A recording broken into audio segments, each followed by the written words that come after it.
Welcome, Jennifer. Just joined us online. Got about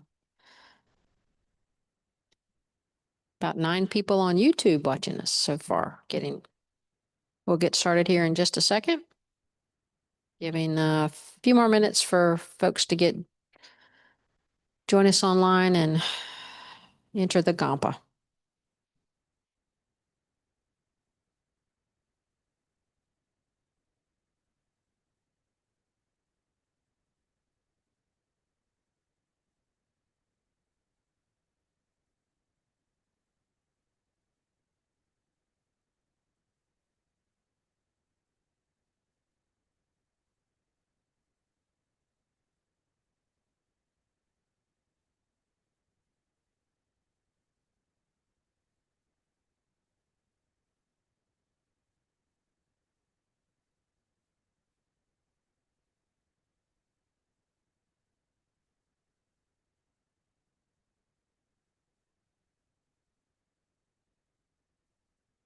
And we just had Allison to join us. Welcome.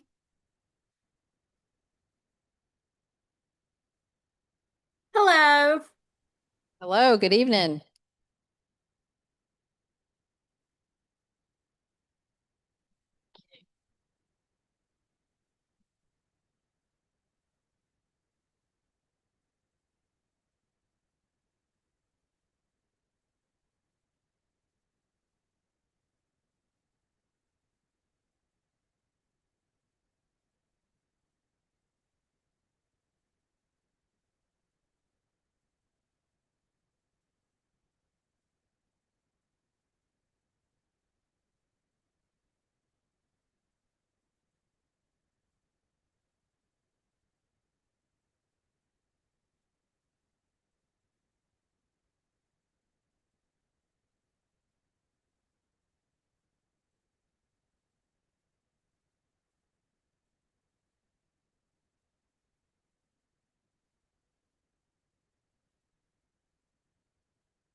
Okay.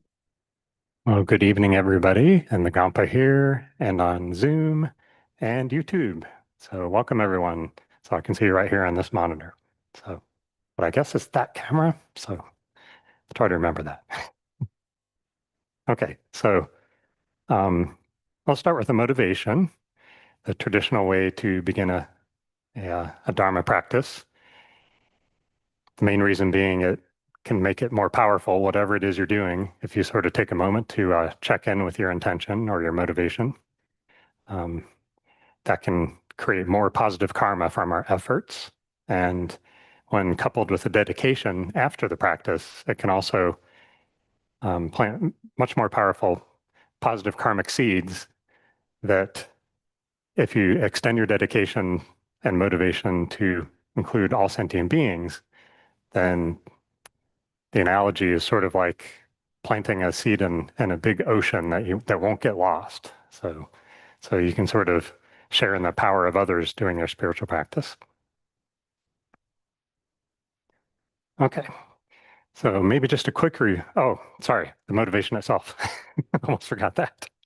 So yeah, so I'll just pause and we could just take a couple deep breaths to help our mind relax and think about your reasons for being here.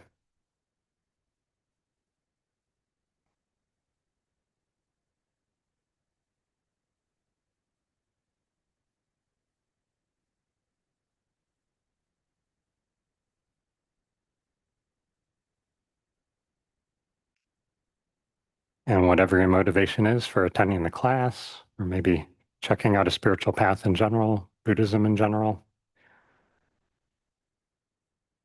if you can consider extending that motivation to also include others. And the biggest motivation, they say, is for the happiness of all sentient beings. So extending that is the most powerful. Okay.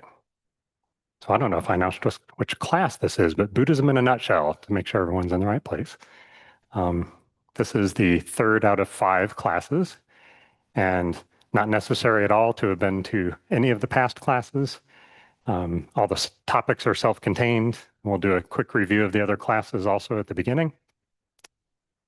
So first of all, anybody have any questions from last time or new questions? Oh, okay. Please feel free to raise your hand at any time. You can virtually raise your hand on Zoom, raise your hand here in the Gampa.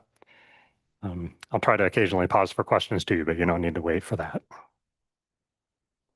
So in the first couple sessions, we covered topics like what is Buddhism and who is the Buddha? And there are a couple different ways of defining Buddha. One is the historical Buddha, someone who lived about 2,500 years ago, who gave a lot of Buddhist teachings and is sort of tracked as the beginning of Buddhist practice. And in general, a Buddha is a term for someone who has achieved full enlightenment, so has reached the end of the spiritual path and is ready to really benefit others. Or at least in the Buddhist tradition that we practice here, the theory is that once we sort of perfect our wisdom and our compassion, then that's really just the starting point of our ability to really effectively help others. Of course, we practice benefiting each other all the way there, but that's when we're really qualified. We also talked about different types of Buddhism. So there's the Hinayana path, which is sort of the oldest tradition, and that focuses on the scope of overcoming your own individual suffering and reaching what they call nirvana. So that's basically a state of mind where you've removed the causes of all suffering so that you no longer experience suffering at all. And then there's the Mahayana tradition, which Kadampa Center here practices. And that sort of extends that scope to also perfecting compassion to help other sentient beings do the same thing, to remove their suffering as well. The causes of their suffering, the suffering itself, and also the general path to practice so they can also become Buddhas to help other sentient beings. And the quality that we all have, they would say, is Buddha nature. So that's a phrase to indicate that every single sentient being, no matter whether it's a human, one of us, anyone else, or other life forms that we run into, animals, or they say that there are other ways we can exist in this world that we can't perceive, but regardless, any being that has a mind is capable of reaching full enlightenment. In other words, overcoming all their suffering and perfecting compassion as well, and helping all other sentient beings get to the same place. And when I say place, I mean state of mind. It's not a physical place. Most of the terms in Buddhism refer to states of mind rather than locations. Okay. So we also talked a little bit about meditation. We defined the mind. And one of the crucial aspects of the mind that'll be relevant tonight is, in addition to Buddha nature, which is also described as a quality of our mind, the potential that it has, but also the beginninglessness of mind, and that you can't really point to a beginning of when your mind started, that each moment of mind is a product of the previous moments that came before, and as far back as you can go, as far back as you can remember, even if you can remember across what they would say are multiple lives that are possible, then no matter how far back you can go, you can always go farther back. You can't find a beginning. And there are a couple of ways in which that's really directly relevant to some Dharma practice. That's not one of the main topics tonight, but we'll talk about that next week in reference to the concept of if there's beginningless time, if we've been around, if our mind has been around since beginningless time, then we've had a chance to meet pretty much every sentient being many, many times, because infinity is pretty big. So if you go back as far as you want to, as small as the probabilities are, chances are you've met someone and have every possible type of relationship with them, like been their parent, been their child, you name it. And that's sort of what is used as the foundation to practice compassion. So, and that will be next week when we'll focus on that. We also talked about what it means to be a Buddhist. And one of the topics tonight will be this thing called refuge. We'll talk about that near the end of the class tonight. And one of the ways in which someone might define Buddhist is this concept of refuge, which is sort of like an intentional decision to try your best to follow a certain spiritual path, namely Buddhism here. And we'll talk more about that tonight. And we talked about the Four Noble Truths, which is the first teaching that the Buddha gave, the historical Buddha, about 2,600 years ago or so. And that was the teaching about suffering, the fact that it exists, which I think we already know, what the causes are, and the fact that it can be overcome completely, and the method to do that. So that's basically what these Four Noble Truths are. And the fourth Noble Truth there is associated with what they call the Eightfold Path. And that's 8 different characteristics of the method to do this whole spiritual path in Buddhism of getting to the point where you overcome your own suffering and then also perfect your compassion to help everyone else overcome their suffering and achieve the best happiness. Okay, so now we get to tonight's topics. The first one, Lam Rim. I think I might have mentioned that term a few times, but that's the term that refers to the step-by-step path to enlightenment that is sort of unique to the Tibetan style of Buddhism. And that was brought to us by Lama Atisha, first of all, and the statue of wearing the red hat here depicts Lama Atisha. And I think that was about maybe 1,000 years ago or so, if I'm remembering right. Who was the first teacher to bring Buddhism to Tibet. And basically, what his main contribution is to sort of get a natural order for all the Buddhist teachings, like all the Buddhist teachings that the historical Buddha gave. He sort of tried to categorize them, kind of like a big Dewey Decimal System for the libraries or something like that, and then order them roughly from the ones that are best to start with all the way on up to the ones that help you sort of finish the job when you have highly developed wisdom and compassion. And so it's sort of like the educational system, like think of, kindergarten through 12th grade, undergraduate, I guess 12th grade includes junior high and high school, doesn't it? Undergraduate, graduate school, postgraduate, all these phases. The Lam Rim is really very similar, except for the fact that we don't have to go exactly in order of the Lam Rim. It's really just meant to sort of be an order of topics to focus on. And the idea is that it's really good to get an exposure to the whole path because that helps us get some perspective. And it's always nice to see what the roadmap is, like where we're going if we're going to practice this path, and roughly what the goal of each step is. So it's kind of nice to keep that in mind, but at the same time, sort of focus on the practices closer to the beginning, at least for those of us who are beginners, speaking for myself. It's just sort of happens naturally, like you wouldn't want to start with graduate school if you're 5, and kindergarten is the natural place to start there. It's the same sort of with the Lam-Rim. And tonight we're going to cover the first of 3 major divisions in the Lam-Rim, and also the prequel. So if we count the prequel, there are sort of 4 divisions in this path. And the first couple there, the spiritual teacher and precious human rebirth, are part of what we might call the preliminaries. And those are sort of practices that aren't formally in the Lam-Rim, but are extremely important to consider before starting on the path.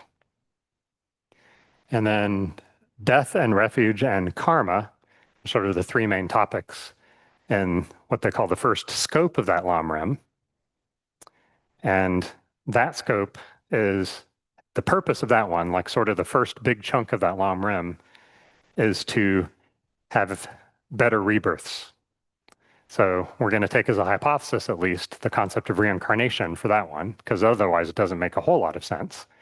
So they would say that it's still wonderful to do practices that will improve your life as it is now, and Buddhism certainly is intended to do that, but that the starting point at which it's really considered sort of a Buddhist path is when you make a decision to really try to overcome suffering entirely and escape the need to have these uncontrolled rebirths and get more control over your existence over time and your ability to help others. So in this first scope, we're really talking about sort of ways to create more positive karma, purify negative karma, and create conditions to have good future lives where we can have a decent amount of happiness and continue the spiritual path. So we're sort of planting seeds now to be able to continue our spiritual path, which includes things like meeting our teachers again, meeting our fellow practitioners, sort of having a natural inclination to be attracted to the teachings, to find them appealing, to have the energy to practice them, lots of things like that. Okay, so maybe I'll briefly define the other 2 scopes. So we're going to talk about the lower scope tonight, not lower as in inferior, just simply lower as a term that they use for it to indicate that it's sort of at the beginning of the path, sort of like the initial focus. And so one of the ways in which you can build on the motivation to have better future rebirths is to overcome the need for them anyway, as I mentioned. And that's what the second scope would be, which they often refer to as the middle scope. And so that would be looking at the ways to really finish the job of overcoming your own suffering. So looking at the techniques that are really necessary to escape it completely.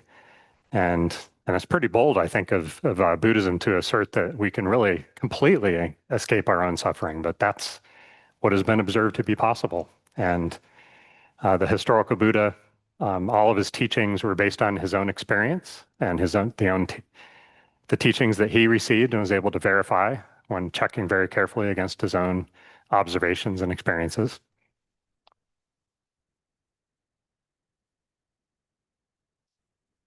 And the third scope is often called the higher scope, is the one where not only do you overcome your own suffering, but then you set out to also help other people do the same. And the main thing that's missing after the first 2 scopes is the perfection of compassion, which the most important property I think that grants is being able to perfectly see other sentient beings' minds, in the sense that you always know exactly what the best way to help them is. Because we can certainly follow the written teachings and the teachings that we hear, but the third scope of the Lam-Rim really sort of goes beyond that so that you can directly perceive what any sentient being needs. So which part of the teachings is best for them in particular. And that sort of gets at one of the properties of the Lam-Rim teachings, is that all the different stages in the Lam-Rim sometimes it can appear that they're contradictory teachings.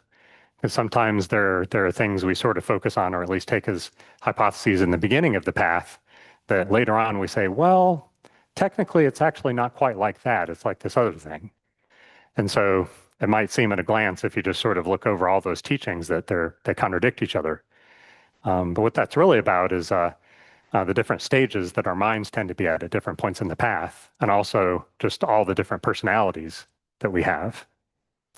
And as I pointed out one time, all of these things in the cubby holes behind us sort of that surround this entire altar, those are Tibetan books, which are sort of in the style of long and skinny pieces of paper that you can sort of loose leaf that you can turn and read.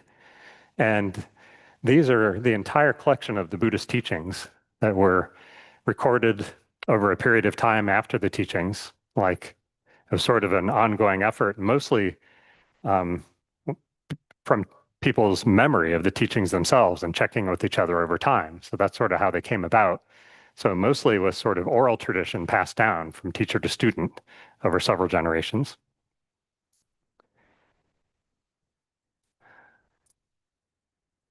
What was it that I mentioned those? I forgot. Yeah, so those are all the Buddhist teachings. Oh, yes. Yeah, free of contradiction. That's what it was. So a lot of these teachings, if you sort of pulled out a random book and pulled out another random book, you might very well find teachings that appear to be at odds with each other. But that's really just because of the number of different teachings that the Buddha taught to different types of people, different types of personalities at different points in the path. So one example that's often given is that sort of near the beginning of the path, you'd be sort of careful with this concept of what they call emptiness, like sort of the lack of a independent, inherently existing concept of self, and anything for that matter. Buddhism would assert that that's true for any phenomenon, that any phenomenon you can observe doesn't really exist alone from its own side in the way that it appears to you, but is actually dependent on the way you perceive it, other people around you, like has a lot of things that contribute. And it's what they often call a dependent arising, meaning that like no two people will see things quite the same way. That's maybe a little simpler way of saying that. And so near the beginning of the path, there isn't so much focus on that because apparently one of the pitfalls is that in trying to sort of grasp this concept of no self or lack of inherent existence, sometimes we fall into the trap of nihilism and sort of having thoughts like, well, if there's no self, then what's the point? And so for that reason, that's really sort of a really intense analysis of that is saved for later in the path. We will talk about it. There's nothing wrong with talking about it intellectually, and we'll do so in the fifth class. That's one of the main topics there, actually. And the purpose of doing so, in addition to sort of the technicalities of what it is, the purpose is that they say that seeing the truth of that directly, like having it become second nature, so you're no longer fooled by seeing things as inherently existent or appearing in ways they don't actually exist. And it's finding out that they do in fact exist, but just not in the way that you thought. So once you sort of fully realize that, then that's the end of that practice of realizing emptiness, as they call it, or perfecting wisdom is another way to see that. Another property in general of the Lam is that everything in it is an instruction for our spiritual practice. So there's no section of the Lam that's just devoted to history or, intellectual knowledge, academic knowledge. Like the whole thing its sole purpose is to help us all practice the path from beginning to end. And the word Kadampa in the name of the center, Kadampa Center, stands for the Kadampa lineage, which is sort of a lineage of teachers whose focus was on putting the teachings into practice, which is something, of course, the Lam has in general, and we always try to do. But that term is kind of special and really emphasizing that fact. And I think that's great here at Kadampa Center because it's just a reminder right in the name here of this building that we're in, that the whole reason we're here is to practice, not to, increase our knowledge, although that's certainly fine and important as well, But really, the whole goal is to apply these things to our lives. And in the first class a couple weeks ago, I think most of us actually mentioned therapy as one of the reasons that we found our way here. And I think that's great because I think that's really sort of consistent with that. Like, I think one way we might define therapy is sort of the effort of putting into practice good psychological methods, getting help working with our mind, doing the hard work that it takes to sort our own minds out and try to overcome the bad habits that we're stuck in. So those of us who find therapy useful and appealing will also probably find this path pretty sensible, and it's quite consistent with the concepts in therapy, and it's scientific. The Dalai Lama said many times that if at any point Buddhism is able to prove anything, if at any point science is able to prove Buddhism wrong about anything, then Buddhism will have to change. So he's very clear on that Buddhism respects science above anything else in terms of, direct experience being the ultimate. It's sort of experience is considered to be even more important than academic knowledge.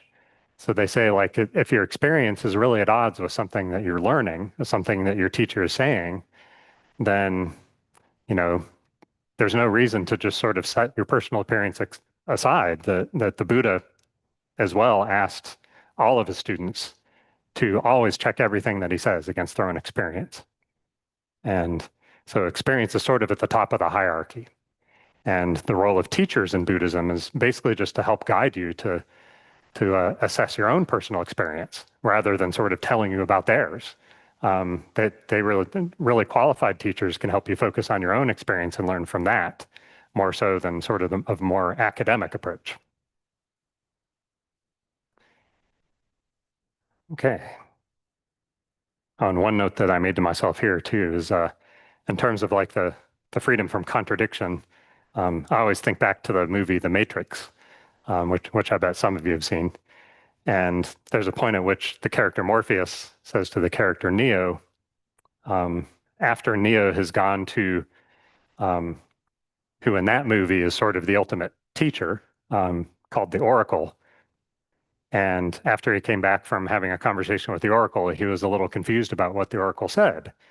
And Morpheus says, and I wrote it down just to make sure I got it right. So in the movie, he says, the Oracle told you exactly what you needed to hear and nothing more. So I think that's very similar to this concept of the Lam Rim and why teachings might appear to be contradictory. Because at some points in the path, there are certain ways of hearing things that are useful, even though you might be able to point to technicalities. Of course, it's not that I'm saying that the teachings lie about things. That's not it at all. It's just that it's always subjective. There's always some component of subjectivity in these teachings. And if you appear to be guided in a certain direction and then later on appear to be guided in another direction, that's just because your teachers are finding that whatever they're guiding you in at the present moment is the most useful for you.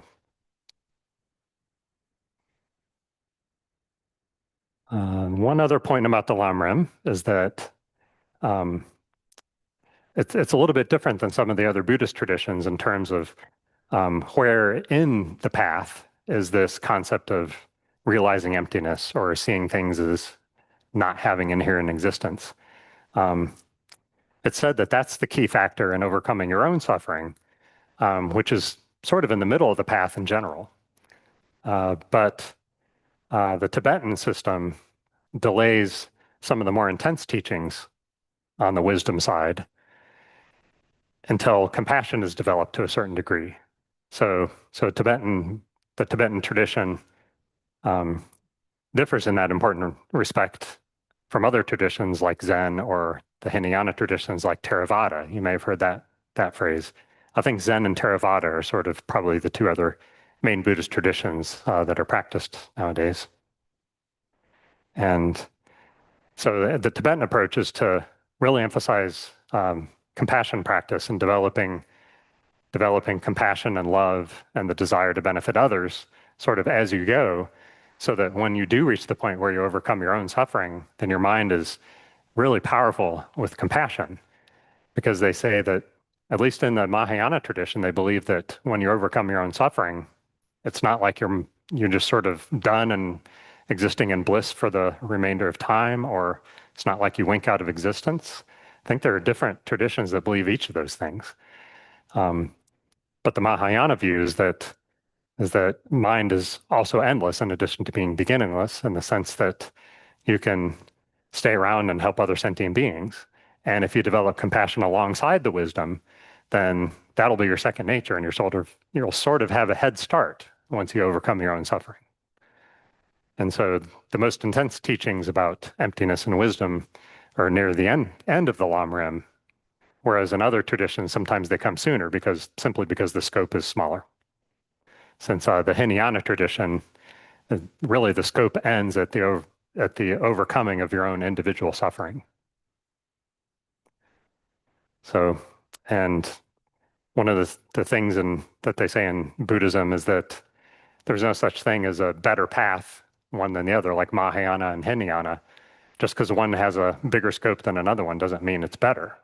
In fact, teachers often say that from life to life, we're sometimes practicing one path and sometimes another, and sometimes a completely separate path that we may not even be talking about in this particular life.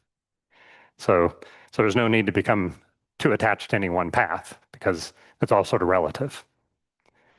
And I think that concept sort of helps when there are disagreements, just to remember that there's no path that is believed to be superior in any way to any other. It's just a matter of perspective and timing and personality and things like that. Okay. Anybody have any questions or thoughts, comments about that stuff? This concept of the Lam Rim, gradual path to enlightenment? John, I have a question.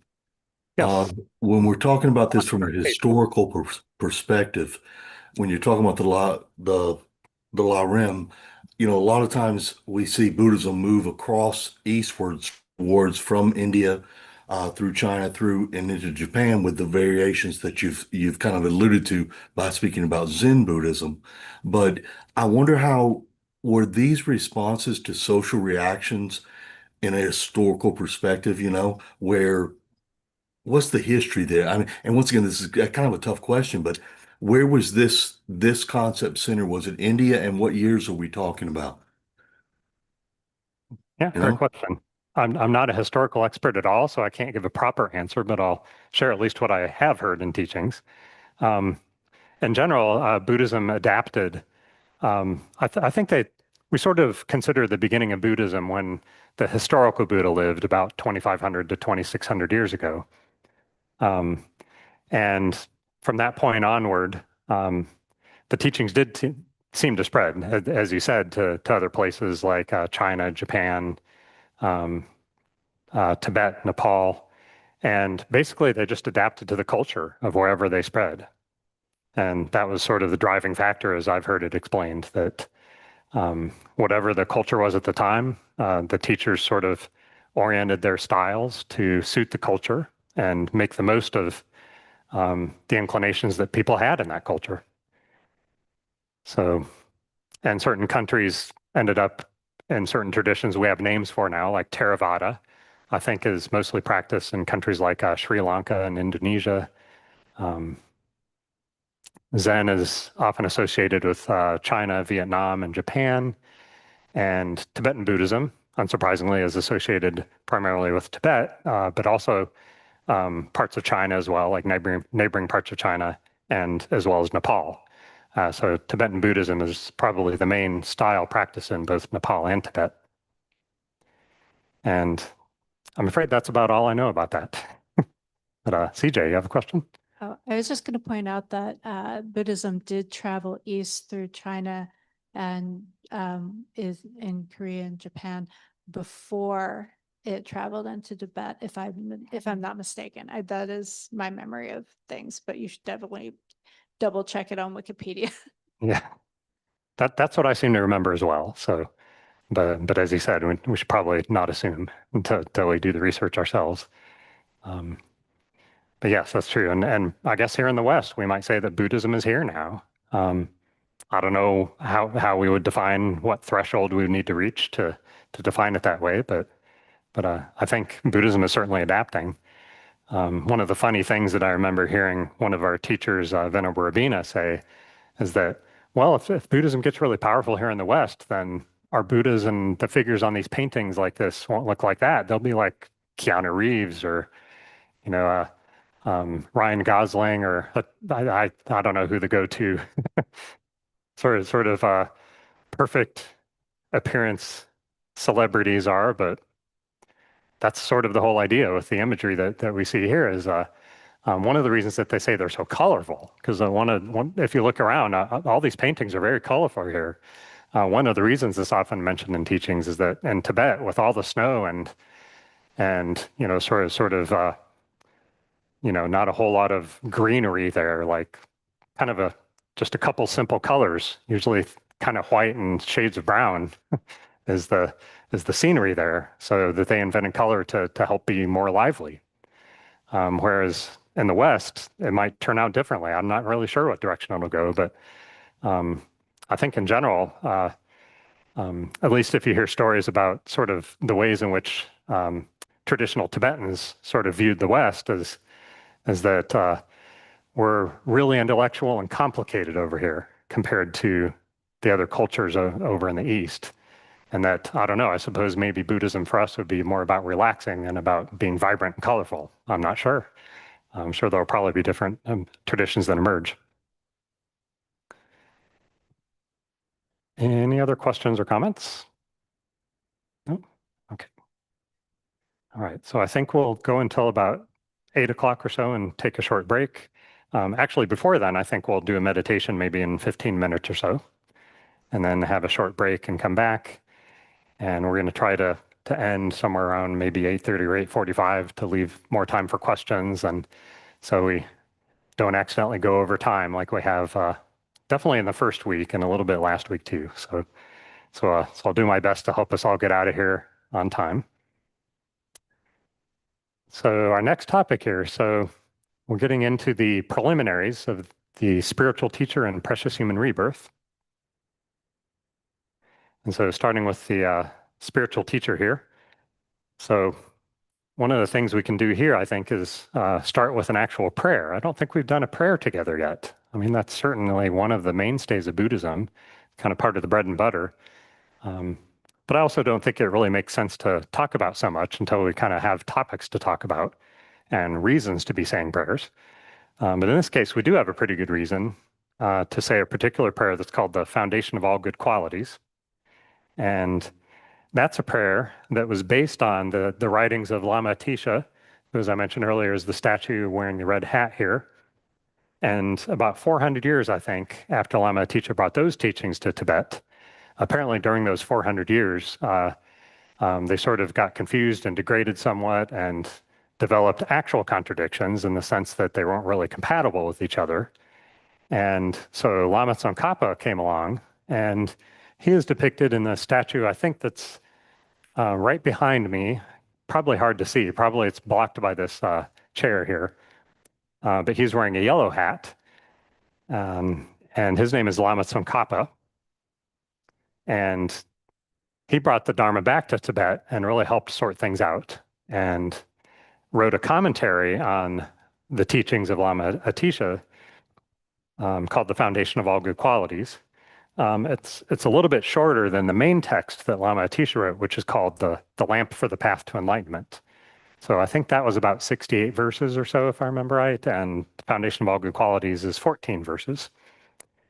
And so we're going to track these 14 verses of this prayer basically through the Lam Rim. And so tonight we'll be covering the topics of spiritual teacher through karma, as I put on the bulletin board here. I think it'll get us through the first 4 verses, I think. So if you guys want to grab the gold book that's near you. Page 93, the gold prayer book. And for those of you online, I'll do a quick share and we'll see if we can get that pulled up. Okay. Yeah, so maybe I'll wait a moment for the people online to get it. Do you want to let me know when you have it, Lisa?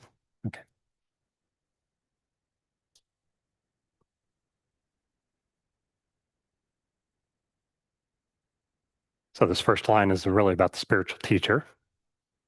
And looking ahead a little bit while we're waiting, the second line will be about or sorry, not the line. The first stanza, I think, probably is or verse is the proper term, be about the spiritual teacher. The second one will be about the concept of precious human rebirth. Okay. Looks like we got it up. Okay, so feel free to just read along. There's no need to recite, but if you'd like to, they say that one of the ways in which we can make practice more powerful is to do practices together. So if you'd like to join in, please feel free. Okay.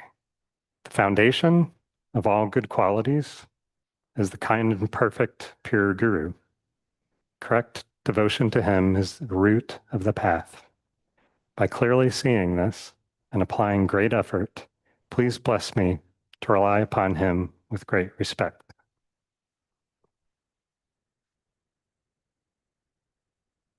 One comment I often hear is that the gender doesn't mean anything here. It says him, but that's just sort of traditional. Teachers can be male or female. In fact, one of my main teachers is female. Several of my main teachers, in fact, are female. There are a lot of female teachers in our tradition. It's really just kind of cultural, I think, to use the male gender most of the time. And so they're starting out with a pretty bold statement here. Lama Tsongkhapa is the foundation of all good qualities. It's also the name of the prayer. And that sort of alludes to the fact that the view, at least in the Tibetan tradition, is that the teacher is really sort of the best resource that we have when we're practicing this path. Ultimately, it's about our own experience and our own work, but it's kind of something we already know, I think, just in our general lives. Anytime we want to learn something well, one of the things we tend to do is find a good teacher. Like if you want to learn piano, learn a sport, pretty much anything you can look to. Of course, occasionally there are prodigies that seem to be born with certain skills, but mostly we need teachers. And if they're really qualified teachers that have, like really reached accomplishments and things like developing compassion and love and concentration and wisdom and all the good stuff that we talk about in the Buddhist path. Really qualified teachers can help us in ways that we just aren't really equipped yet to help ourselves. And we can certainly help each other as well. And that's great as well, but there's something special in the Tibetan Buddhist path about the relationship with the teacher. And so we're going to talk a little bit about sort of what that's about and what teacher means and what student means. So devotion to the teacher is the root of the path, as the second line says in that prayer. And by clearly seeing this and applying great effort, we want to rely upon the teacher with great respect. So let's take a look at the teacher first and the qualities that a teacher would have. Maybe just a short look at terminology. The Sanskrit word that's usually used for teacher is guru. That word seems to have a lot of different meanings in our culture, and sometimes gurus are considered very strange, and it's kind of like, ooh, if it's a guru, it might be a cult, but that's unfortunate. So we usually don't use the term guru here. Teacher, I think, is a more natural one, and because that's probably closer to the role that it actually plays, as the tradition explains it. The Tibetans tend to use the word lama, and also use the word lama sort of as a prefix or an honorific, like we would talk about Lama Yeshe and Lama Zopa Rinpoche, the two monks pictured here behind Lama Atisha on either side of the Dalai Lama. And I think the literal translation in Tibetan would be High Mother or Revered One or something like that. I've seen several different ones. And in Sanskrit, the word guru translates literally to one who is heavy, which doesn't mean big, doesn't mean physically big. It actually refers to heavy with positive qualities. So that's just sort of implied that they're talking about positive qualities there. And sometimes we use the term venerable as well. If you've been coming to the center for a while, you may have heard one of us address one of the monks or nuns with the term venerable. That's traditional in the Tibetan tradition and maybe some others, I'm not sure. And that's just sort of recognizing the vows that monks and nuns have taken. So usually it's not limited to monks or nuns, but that's just sort of the tradition to refer to a monk or nun with the term venerable. And the reason being not because we're supposed to respect them, not because we're expected to, but simply because it's thought to help our mind by associating it with a word like venerable and just kind of developing habits in our mind to develop sort of a natural inclination to respect people who have taken vows of monks and nuns. And the powerful effect on us for doing this is often traced to the power of the vows that the monks and nuns have taken. So it isn't necessarily about whether that person is good at Buddhism or has been studying Buddhism for a while or is good at teaching, like none of those things. It's mostly measured in how well that how much effort that they're making to keep their vows that they've taken. Because they say that someone who has taken vows and is working hard to keep them just naturally has a very powerful benefit around others.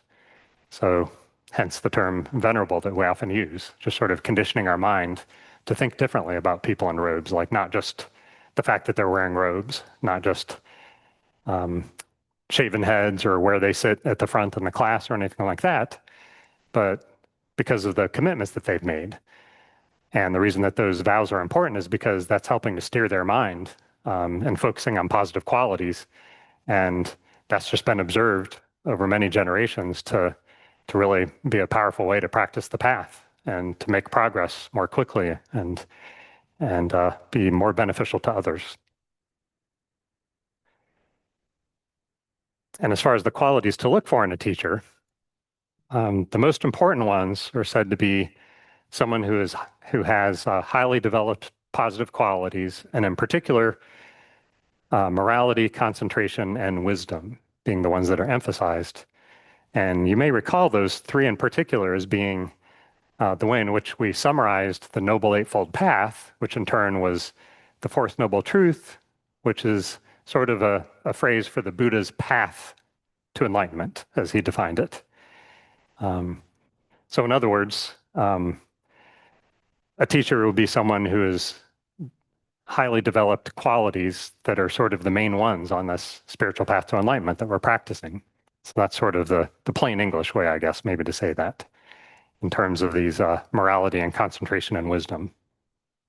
And that makes sense because as we do with regular teachers that we look to, we're looking for someone who has achieved higher skills than us, has more experience than us. So that just kind of makes common sense, I think. Another one of the most important qualities they talk about is the teacher having a motivation of loving kindness, or love and compassion are really the two aspects of that. So even if someone has highly developed positive qualities, especially the morality, concentration, and wisdom, if they also aren't acting out of a motivation of loving kindness, they probably won't be that helpful to us. Because if all we're really getting is academic knowledge about those positive qualities, that's really less likely to take effect. Whereas loving kindness would be just sort of a natural perspective that would be the most beneficial for us as students looking for teachers. Other qualities that are said to be important are, in general, other positive qualities that exceed our own in terms of their skill and experience. Especially perseverance and patience. Those are emphasized as well. And another way of saying those might be joyful effort and lack of discouragement. And that's sort of alluding to the nature of really being devoted to students and not just abandoning them when they feel like doing something else, and not being discouraged by unruly students. I like the word unruly. That's a word that they often refer to students who are especially stubborn. And if you hear talk about wrathful methods, or if you see maybe wrathful methods practiced, that's sort of a term when teachers are tougher. And I've heard lots of stories about the Dalai Lama can be really tough with students sometimes. We don't usually see that. The Dalai Lama is also very gentle and nurturing, and that's the side we usually probably see. But a nun that I spent some time with in India several years ago, who was kind enough to host me when I went there for a trip, actually told a story about the Dalai Lama that she was there for. When she said that she was talking with a fellow nun, waiting for the Dalai Lama to arrive, and I guess they were talking about their diets and how well they were keeping them.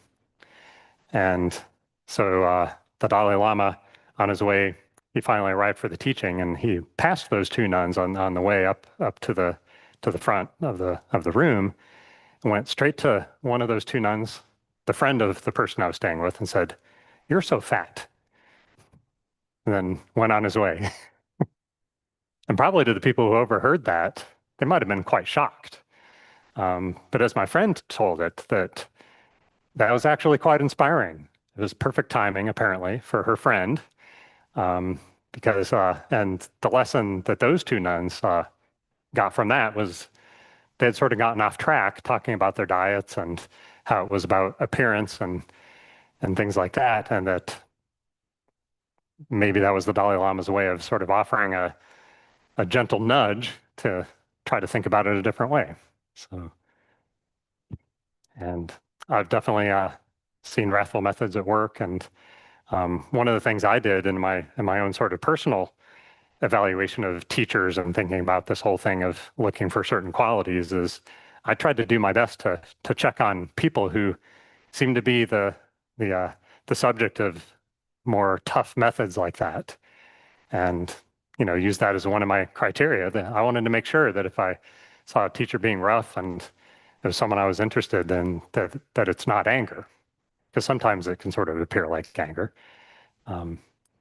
But most of the teachers who have developed good reputations and have been checked up on and everything and still continue to use some of those methods, it's really turned out, I think, to be more about tough love, more so than something like anger. And we can all sort of understand that concept in terms of something like if a child runs out into the street or something like that, you're not going to be gentle with that child. You're going to be rough. You're going to probably yell and try to get their attention at all costs. And I think that same concept kind of expands to why some of these tougher methods are sometimes useful. Sometimes it's the best way to break through stubbornness. I can certainly at least say that for myself. And at times when I felt stubborn, I've realized later thinking back that I was very grateful for some of the toughness that I saw. So,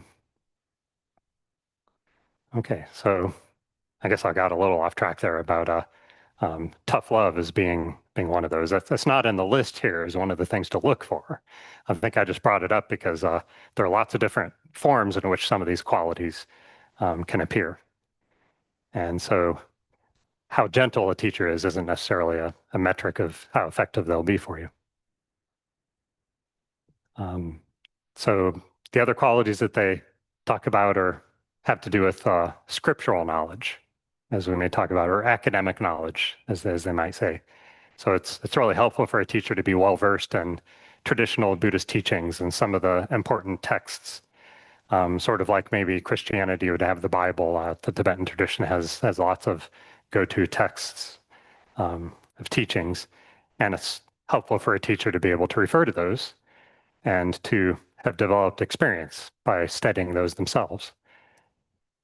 So, but it's interesting in that that's actually considered to be less important than some of the other ones that I mentioned at the beginning, and especially the motivation of the teacher and the extent to which they've developed their own morality and ethics and skill and concentration and seeing reality correctly. Those are more important than the academic knowledge. Other miscellaneous things are skill in explaining things. That's sort of a no-brainer, I think. We definitely look for that in teachers in general. And one of the other ways in which we can assess teachers is to get to know their students. I think that's a fantastic way. You know, so if you're interested in maybe studying more with somebody, or you find a particular teacher really appealing, one of the great ways is to sort of check in with their students, see if you can just get a little point of view from them straight from the source. So as far as being students, there are some teachings about qualities that we try to develop and practice as a student. And there are some things that are somewhat unusual in the Tibetan tradition. One of them, I think, being practicing seeing the teacher as a Buddha, which means that you try to sort of have an open mind, even when you don't understand what the teacher's saying, when they say something that you might think is counterintuitive. So this particular piece of advice means sort of practice being very, very open-minded about how to interpret that. Like take the approach of, well, if I think in terms of this person really wanting the best for me and really being qualified, would there be a reason for what they just said to me? You know, why are they doing this? Why are they rushing that? Why are they talking about this topic for so long? And I think it can be useful sometimes to just take that general approach. Something to be important that's important to point out is that it's not about blind faith. So it's important not to confuse it with that. So our job is not to believe what they say or assume that what they're doing is appropriate in general. You know, it might be something that's really just meant for you if you're talking to the teacher yourself. And the idea is to focus on the good qualities that the teacher has and also just do your best to come back to it, even if it doesn't make sense now. Keep an open mind. I can say from my personal experience, there are lots of times when it wasn't until sometimes years later when I really sort of saw why maybe something a teacher said to me was really beneficial after all. And there's no way that I really could have been open-minded enough to see that later on if I would have not been practicing or trying to practice at least this attitude of seeing the teacher as really knowing the best for what's good for me, what'll be the best way to teach me. And ultimately, as qualified teachers will say themselves, and the Buddha said to himself, we're not expected to ever take their word for anything. Blind faith is just not productive. Even if we're correct in our blind faith, it's still not productive. It's just not an attitude that will get us very far. And a qualified teacher will also practice the same thing. So, and another habit we can practice to be a good student is to remember their kindness. So even when it's tough with the teacher, if we think in terms of what they're doing is kind for us, even when it's difficult sometimes, if we reflect on the kindness that they offer, which isn't really very common in our culture, I think. I don't think we really think of teachers very often in terms of their kindness. I think it's more about their skill or their personality or their charisma. But I think it's interesting in Buddhism that kindness is a quality that we make sure that we don't forget about. And I think we'll probably learn more about that in next week's class when we talk about how that's also very helpful in developing compassion for others. One way to do that is to think of ways in which they've been kind to you, because it tends to be human nature that we sort of have a natural inclination when we do think of someone as having been kind to us, we kind of want to return the favor. And that's considered to be a very positive quality and positive attitude. And that's something that we can also take advantage of, given our human nature to be that way with our teachers as well. Another good thing to practice as a student is to volunteer for the teacher, like to devote time to helping with their projects. Maybe do things like give them rides to and from teachings or serve them tea, things like that. And the reason stated for this is not because the teacher deserves special treatment, not because they're more special than anyone else, but simply because they would say that we're creating really positive karma by doing that. And once we get to karma, we'll talk more about that aspect. But they say that when we practice things like that with a teacher who's teaching the path to enlightenment, then that just kind of naturally has a really powerful positive effect on our own path seeking enlightenment.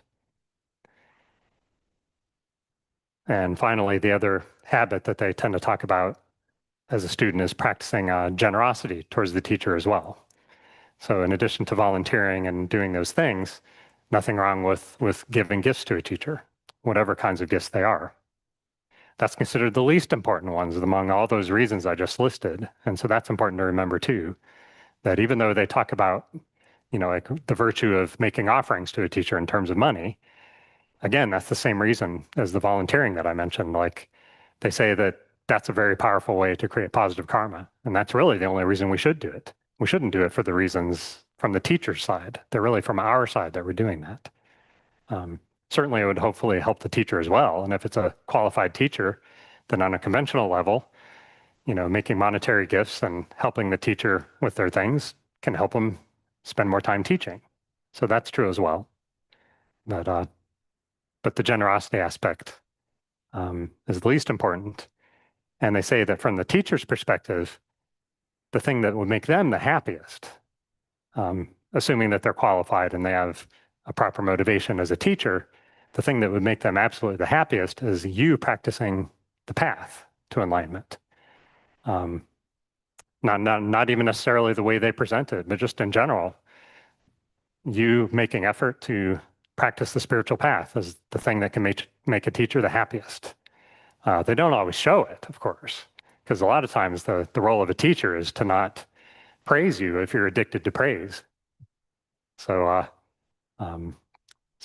these methods that the teachers show us have all sorts of flavors, so you won't necessarily see it, but they definitely say that one of the important qualities to look for in a teacher is a teacher who acts on that motivation and is motivated by seeing you make progress and is also practicing joyful effort and sticking with you when you're not making progress. So you may try the teacher's patience, but if they're a qualified teacher, they'll find a way to work with you anyway. And one of the gifts that the teacher might give you is to recommend you to a different teacher, because sometimes we end up with teachers that just don't end up being helpful to us for whatever reason. And so they might help you in that way to help you find someone who would work better. Okay, so we'll talk a little bit then about the preciousness of human rebirth, and then we'll do a short meditation. Mark, yes, you have a question. Thank you, CJ. So would it be fair to suggest that the reliance on the spiritual teacher or guru is objectively so that we can rely on the inner guru, and that it's kind of like a guide to allow us to reach that point? Yeah, I definitely think that's consistent with the idea. Yeah. I think that goes along with, the motivation of the teacher being wanting us to have success on our spiritual path. And the fact that we really have to do the work ourselves. And you're right and we'll also get to this when we talk about refuge later today. And that ultimately the best possible teacher is our own mind when we've, gotten more wisdom and our own experience, looking at our own experience. And you're totally right that the teacher is really just sort of guiding us to that inner teacher like that. So I have heard it explained like that. Any other questions? Lisa? I heard that we're supposed to kind of officially ask the teacher to be our teacher. And that's how they can decline, and you keep coming back and asking, and that they'll know or not know, that kind of thing. Is that right? Yeah, I've definitely heard the same thing. And I also hear a lot that in the Tibetan tradition, you're supposed to ask 3 times. So, and I think a lot of more traditional Tibetan teachers practice that as well. So, And for some people, apparently, I've heard stories where he had to try more than 3 times. But ultimately, a lot of people who have had to work hard to get a teacher to say yes have really benefited from that. And the teachers aren't being difficult just for the sake of being difficult. The reason that's explained often in teachings for that is that the teachers want to make darn sure that your motivation is the right one.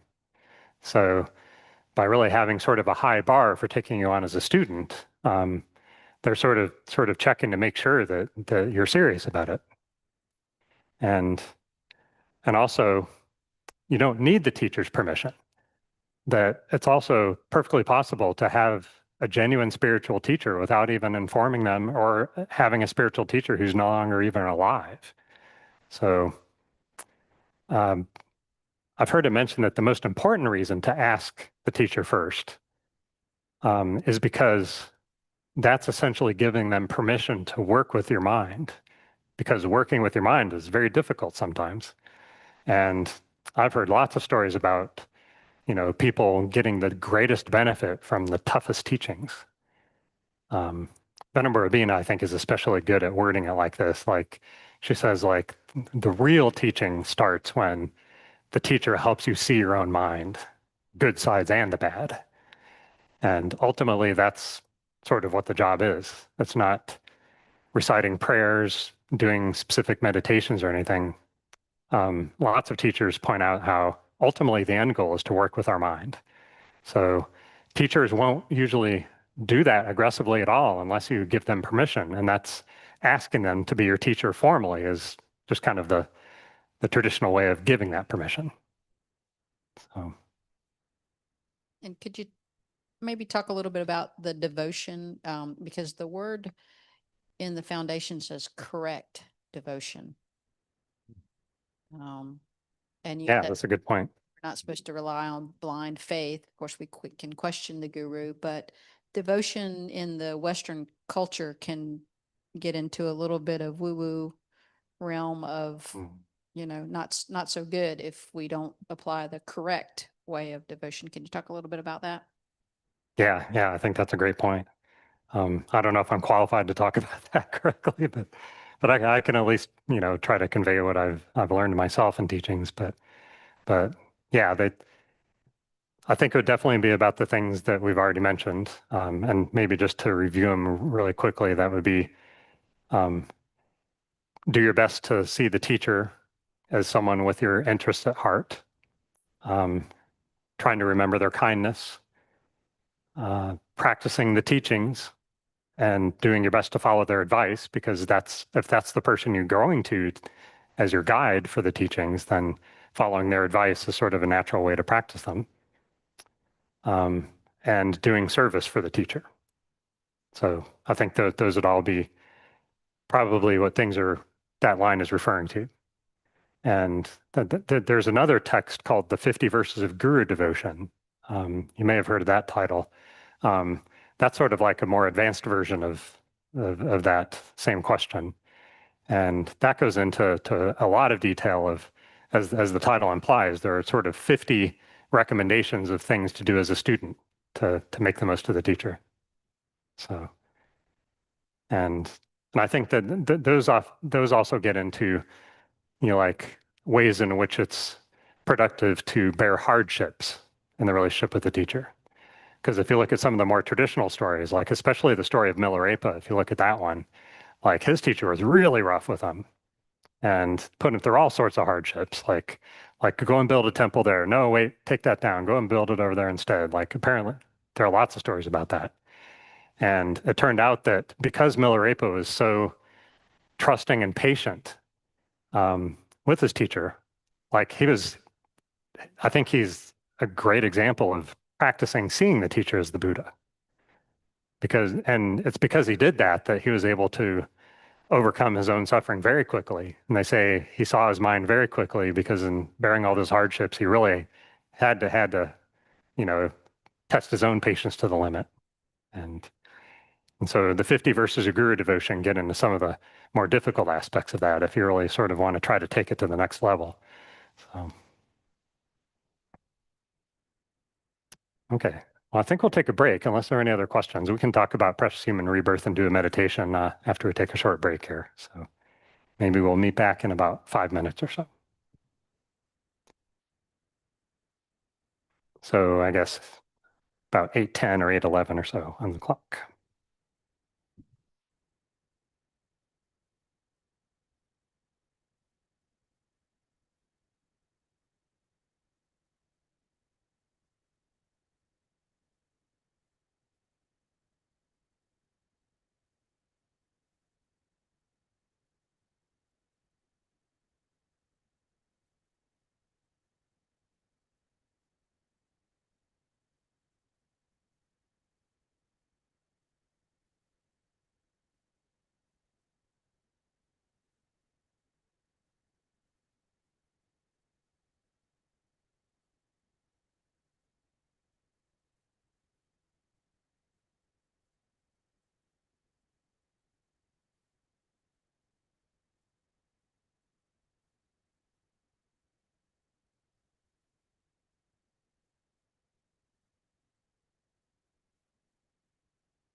All right, welcome back, everybody.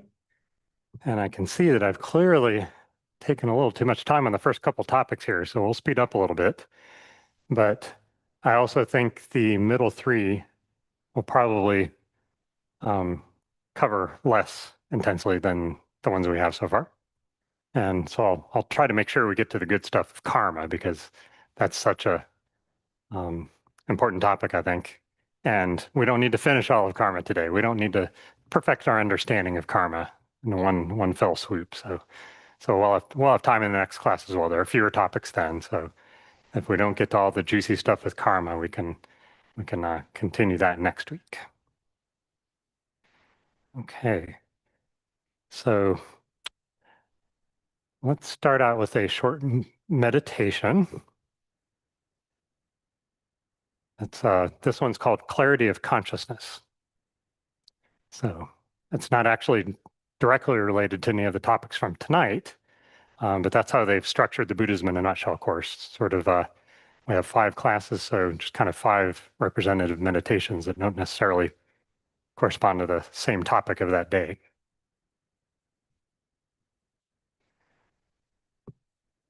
So take a moment to put yourself in a comfortable posture, remembering the fundamental points of kind of back straight but relaxed, legs either crossed if you're sitting on the floor, or feet roughly flat on the floor and sitting towards the front of the chair if you're in a chair.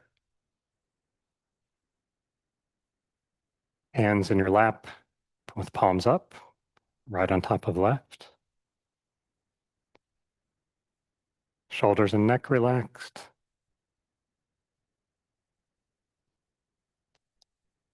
Mouth and jaw relaxed. And focusing your gaze slightly downward.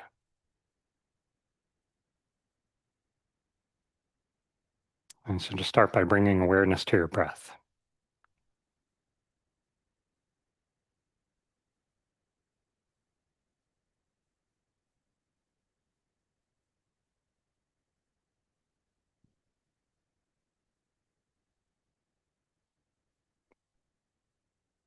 So imagine now that you're lying on your back on a hill and you have a totally unobstructed view.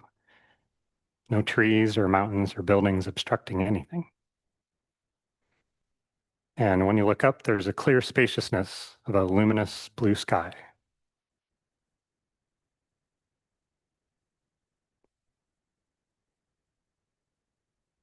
And inevitably, you'll have distractions. And they might create obstructions to this view of spaciousness.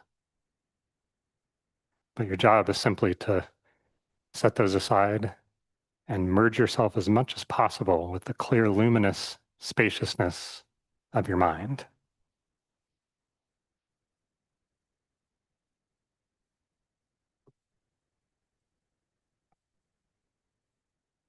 So when you notice thoughts, feelings, or distractions coming to clutter up this spacious luminosity, just see them like clouds passing through the sky.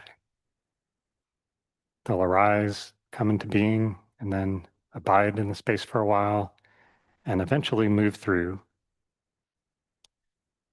And when they disappear, the sky is once again back to clear spaciousness. So just practice this for a couple minutes.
So it is the same for your mind when these thoughts come, to not attach or grab or try to push away. Just watch them.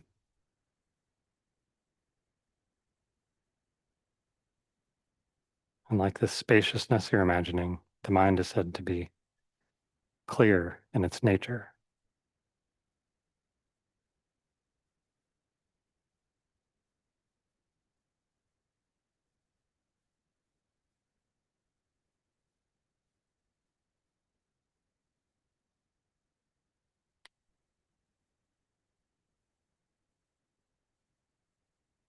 When you get anxious and feel your mind is too full of clutter or busyness, you can bring your awareness to your breath and get in touch with the clear, spacious luminosity like we're imagining here.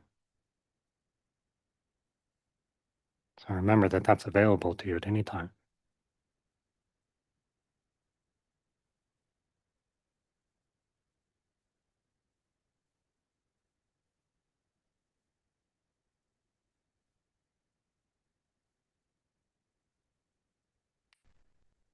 Okay, you can bring your attention back to the room now.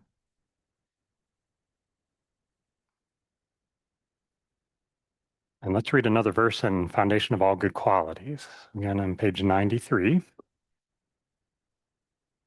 The second verse, starting with the line, the word understanding.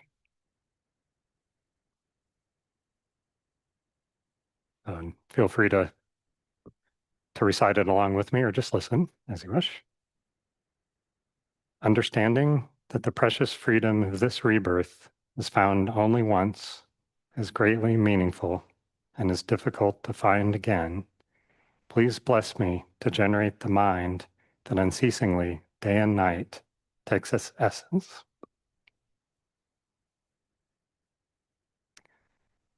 Yeah, so this stanza really gets at this concept that they call precious human rebirth, or sometimes perfect human rebirth.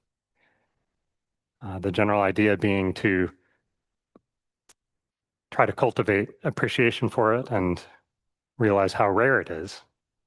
And that's what they say in Buddhism, is that it's not something to take for granted, in the sense that it's actually quite difficult to have a human birth in terms of practicing ethics.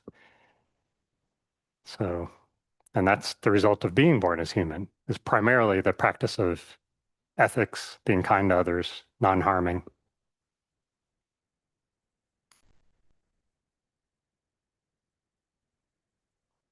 And if we want to look at things to be grateful for in terms of the human rebirth, and compared to other types of existence, they say that we could be born in a much more suffering type of existence, that actually Buddhism uses the term hell realms for that.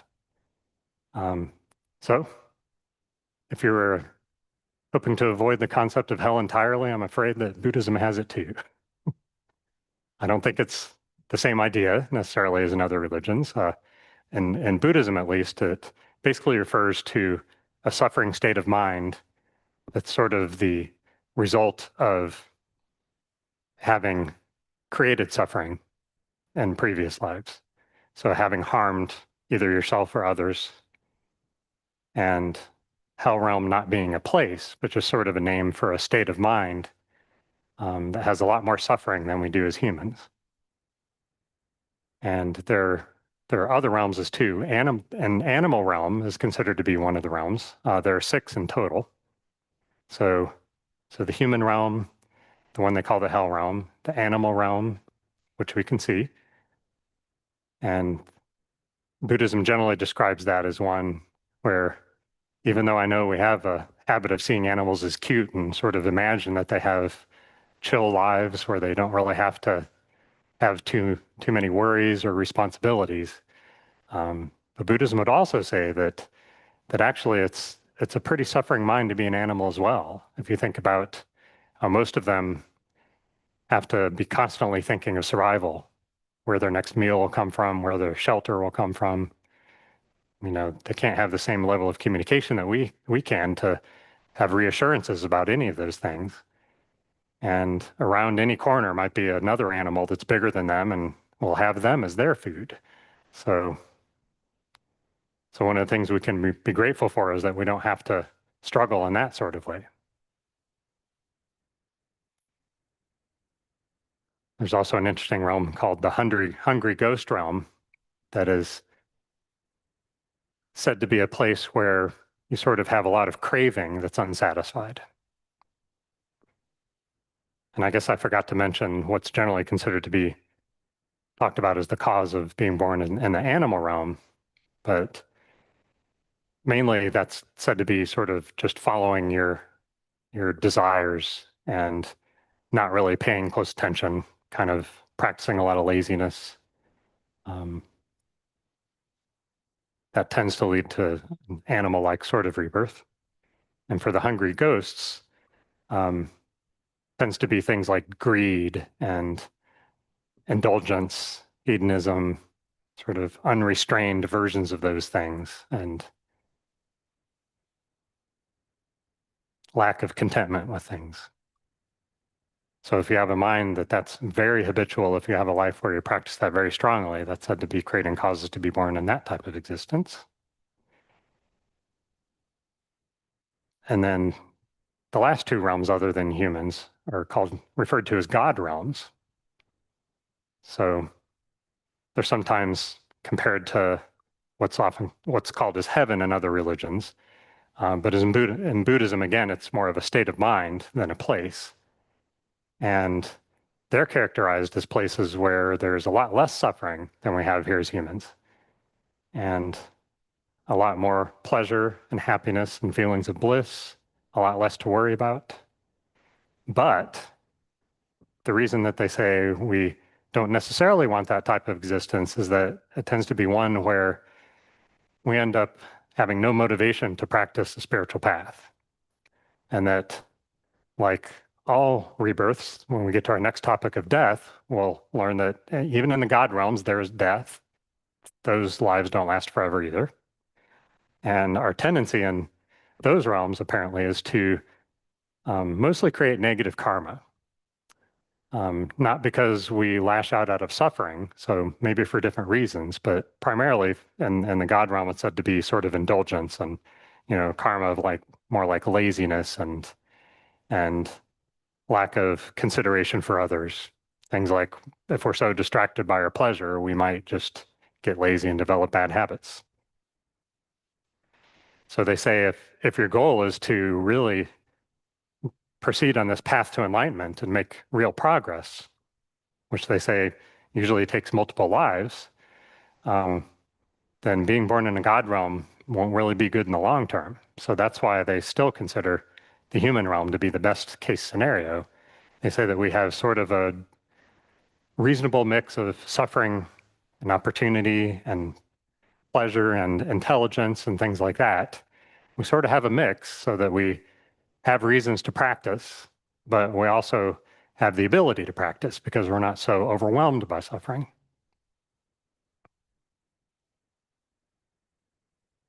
And they also have a concept that we won't go through in detail, but they talk about these things called the 8 freedoms and the 10 endowments, or the 10 richnesses. I think there are some other terms that sometimes happen.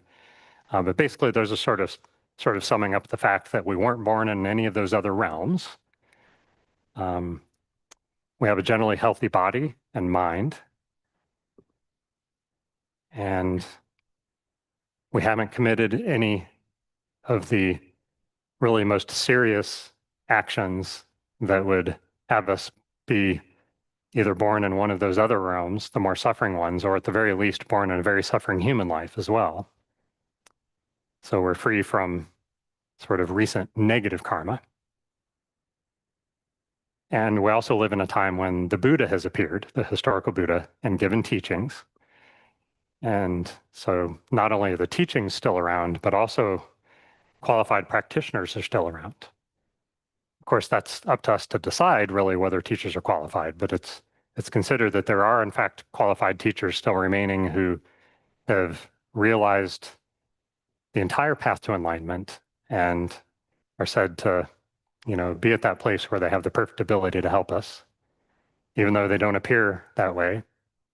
It turns out there are also explanations in Buddhism about how you might think a Buddha would just appear with a halo and be glowing so we can recognize them, because it seems like that would be a lot easier. But apparently it turns out that that's not really the way for them to help us, because of the fact that we really need to practice the path ourselves. And what these qualified teachers are doing is apparently what we need right now. So as a human being, we have access to teachers, and that's really the only realm in which we have that opportunity, because in the other realms we would be too overwhelmed with either suffering or pleasure to really have any interest in Buddhist teachings.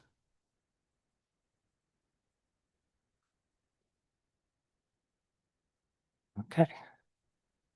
Any questions about that? I think we're almost on to all of our favorite topic, I'm sure, of death. Yes. Kurt, is it? Okay. Thank you, CJ. This may be a long question, but if precious human rebirth is basically based on your previous good karma, because it's very hard to become a human, then why is there so much bad karma ripening, and why is there so much evil in the world when those people should have been somewhere else? That's a fantastic question, and I actually think we're going to cover that pretty well in karma, if you don't mind waiting. So I promise we'll cover that topic for sure. So it's a fantastic question. Okay, in the interest of time, I think I'll get on to these other topics here. So the topic of death, and maybe slightly more generality, just the general concept of impermanence. There's some good questions last week about that, this concept of impermanence. And just as a reminder about sort of the definition of that word, impermanence doesn't mean not lasting forever. And the flip side of that is, if we use the word permanence, that doesn't mean eternal. What it means is that something being impermanent means it changes from moment to moment. So it has no, like permanent qualities.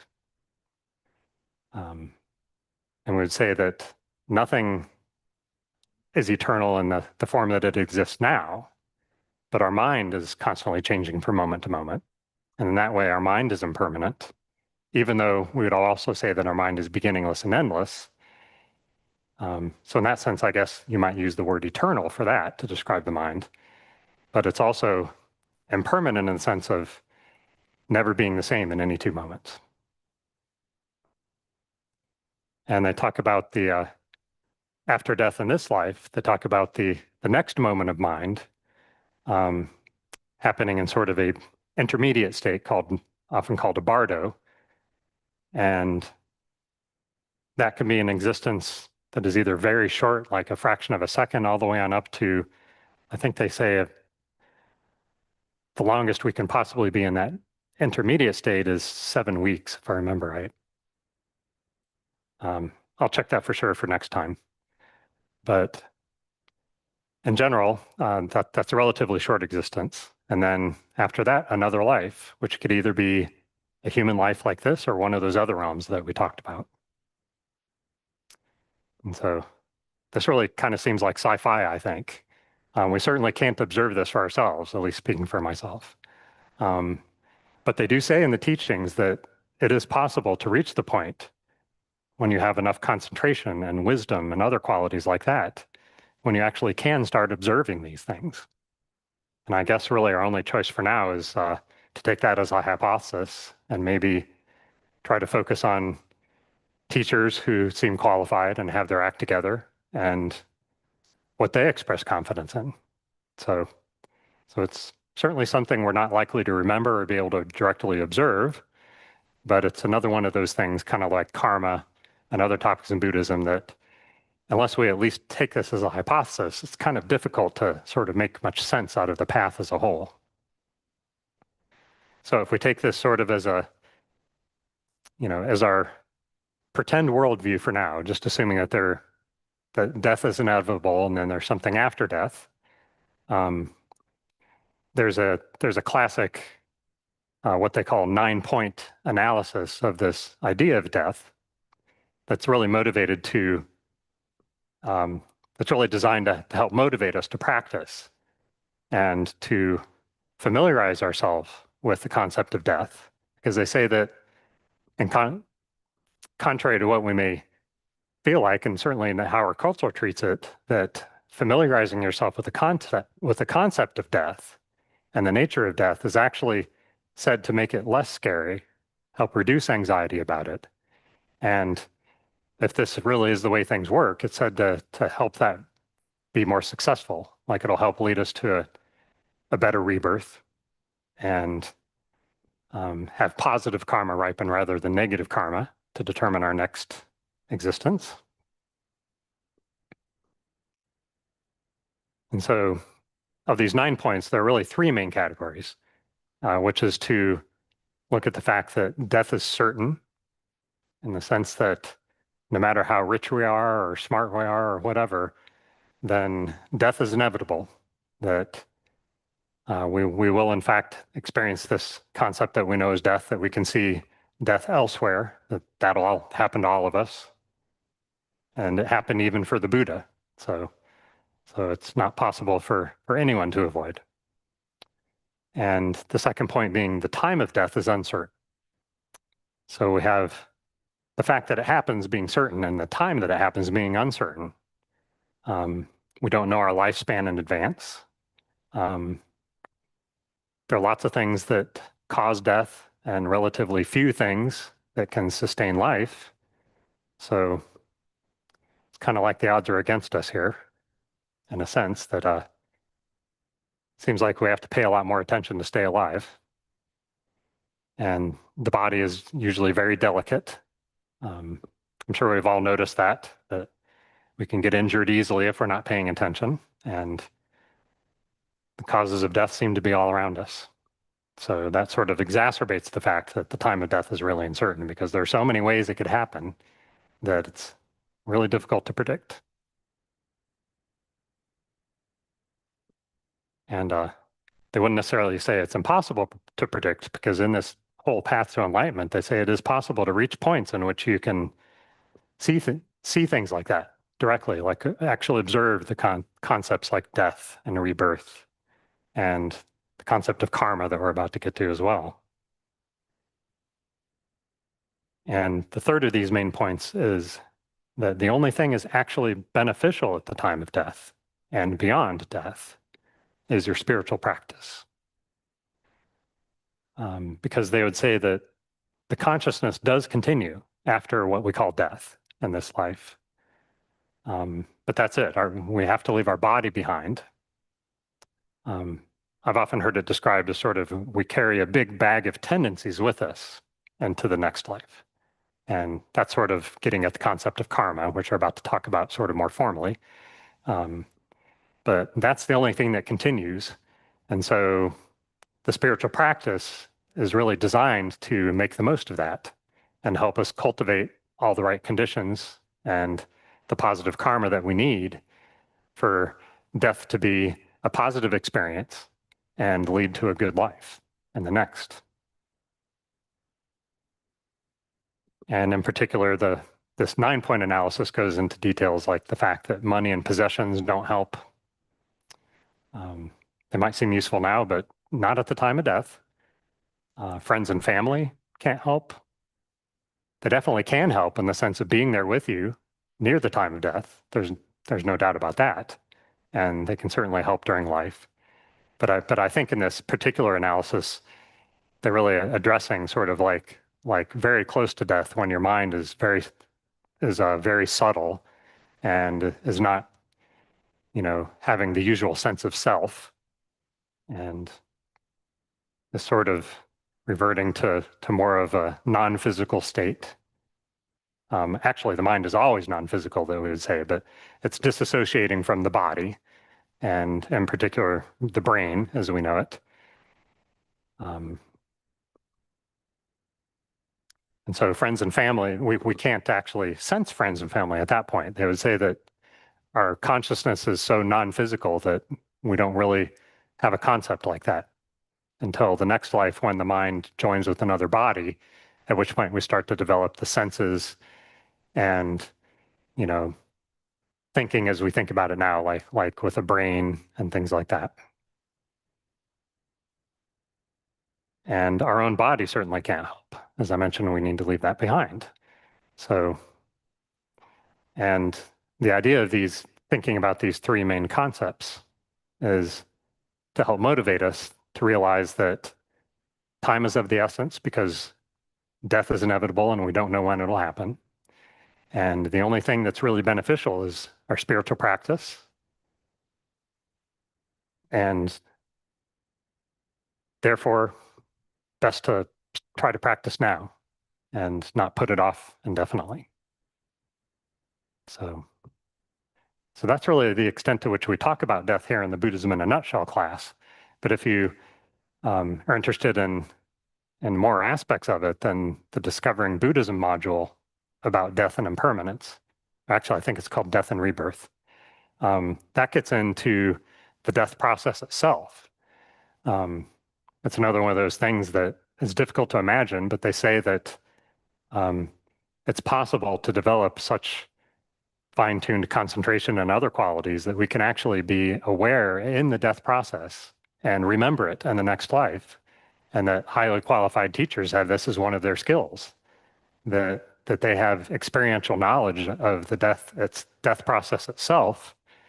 So they're in a great position to help us work with it. And it goes through like a specific 8 stages with different colors and sensations that involve the elements, like things with water and earth and air and wind elements interacting in different ways and having different colors experienced. And the idea there is to practice going through that process. And the Dalai Lama often talks about how he practices death several times every day and says that that's one of the most important practices that we could do. With the idea being that the more we familiarize ourselves with it, the better chance we have of having a sense of awareness during that process and some control over it. And sort of like everything else in life that we can't really think of very much that gets harder the more familiar we are. It's just sort of one of those natural laws that the more familiar we are with something, the more we understand it, the more skilled we can become with it and all those things. And that practice is really no different. It's simply just sort of in meditation, having these visualizations going through the process. And they say that the result of that is that at the time of death, then we will be naturally inclined to be looking out for those kinds of things and they will feel familiar. So, and then that won't necessarily have a tangible benefit at that time. But if you look at the effect from life to life, then gradually over time, then we can start to get control over this process. And they say that eventually we can have complete control over it, so that part of being a skilled teacher would be to actually choose their death and rebirth process. Like whatever would be most beneficial for others is sort of how they steer their own death process. Okay, well, that's all we'll cover now for death. Sorry to disappoint you. But we have a question here, CJ.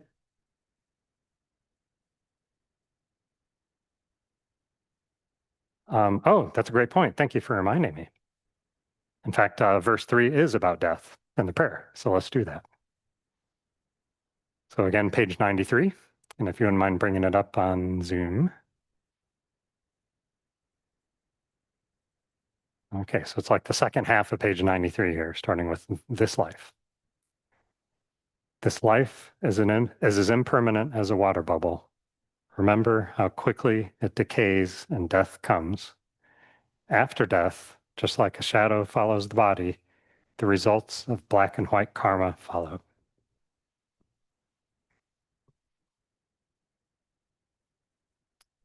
All right, so that verse also starts to get into karma as well.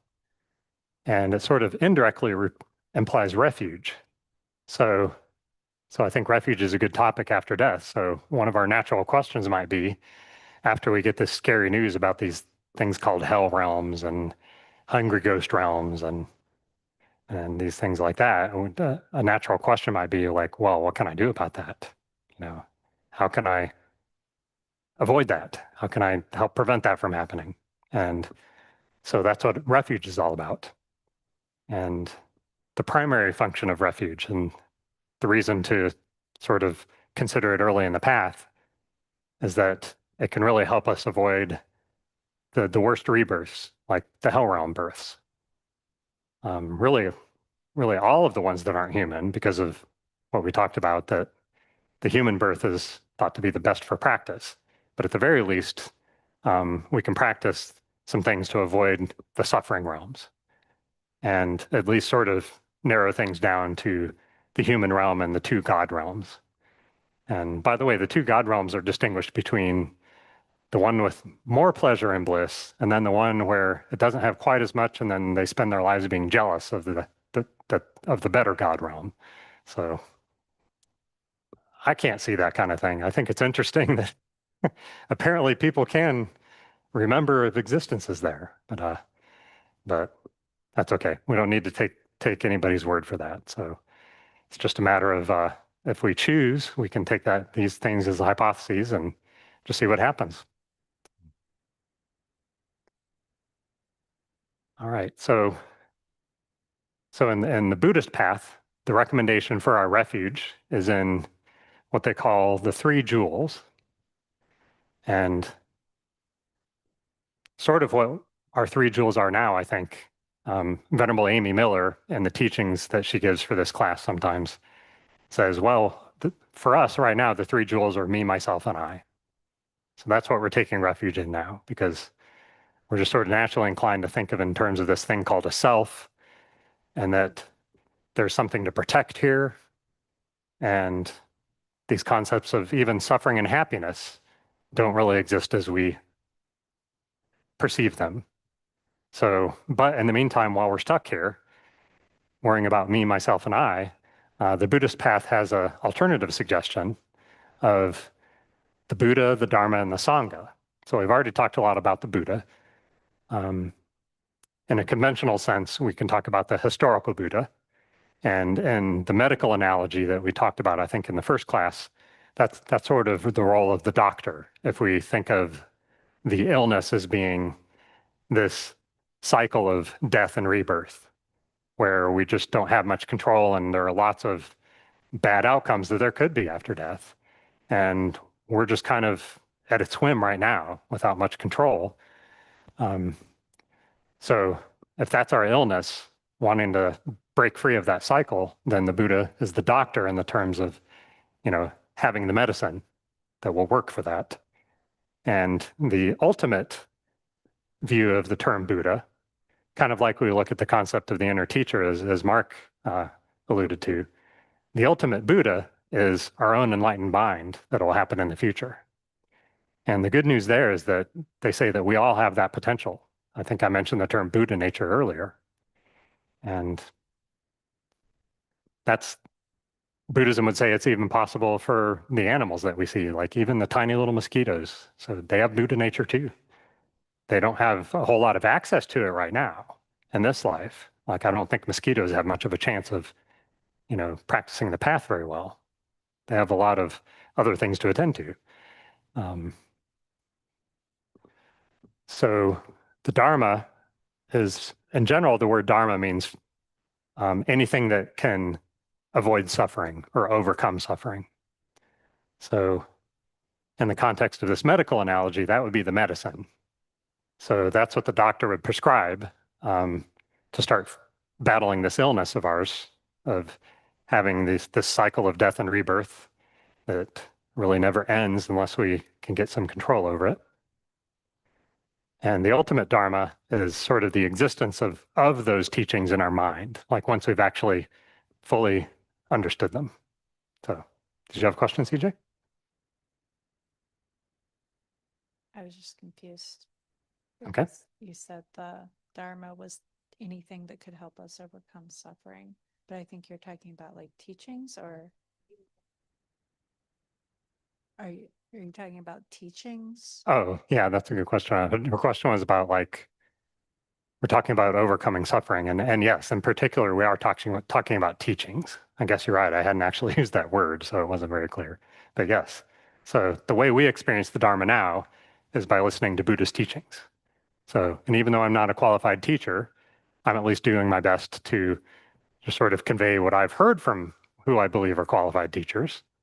And you guys can read about it in books and you can study it with your own experience. I mean, there are lots of different ways to study Dharma, but the traditional way that it's talked about in terms of this thing called refuge is the teachings themselves, like the written teachings and the spoken teachings. So that's sort of the conventional way of speaking about it. So books that we can read and teachings we can either hear or listen to recordings of. And ultimately, the real Dharma is something that we can realize in our own minds as just sort of a pure understanding of the way things exist. And then Sangha, I don't think we've really encountered this term, or at least not very much, but that's basically the spiritual community who can help us. And in the medical analogy, this would be the nurses. And in a conventional sense, these are usually referred to as the monks and nuns because they've taken the most extensive vows and have sort of devoted themselves to helping the spiritual community. So even though we're all part of the spiritual community and we're all part of this concept called Sangha in that sense, that monks and nuns are usually recognized as sort of like the most important aspects of that. Because of the fact that if they're holding the vows that they've taken, then they're already sort of being steered into the best ways that can help us in the community. And it's possible that people that we see as monks and nuns right now are actually fully qualified and are, have finished the job and might be appearing to us as monks and nuns to help us out. It's said that that's how sometimes Buddhas operate, is that they appear in whatever form is the most inspiring to us and can help us the most. So they don't have to, but they do it because they can see that it's what we need.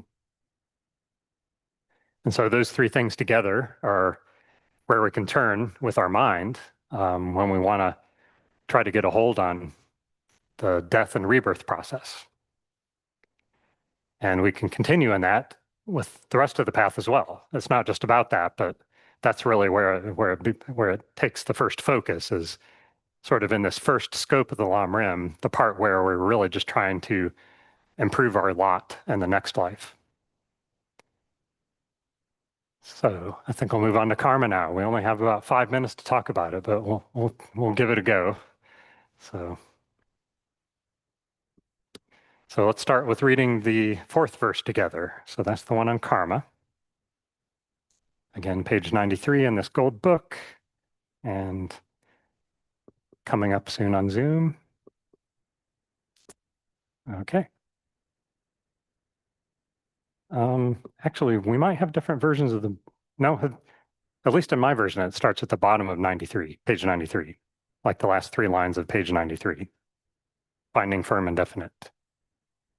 There are a couple editions of this book floating around, so you might have ended up with one of the different ones.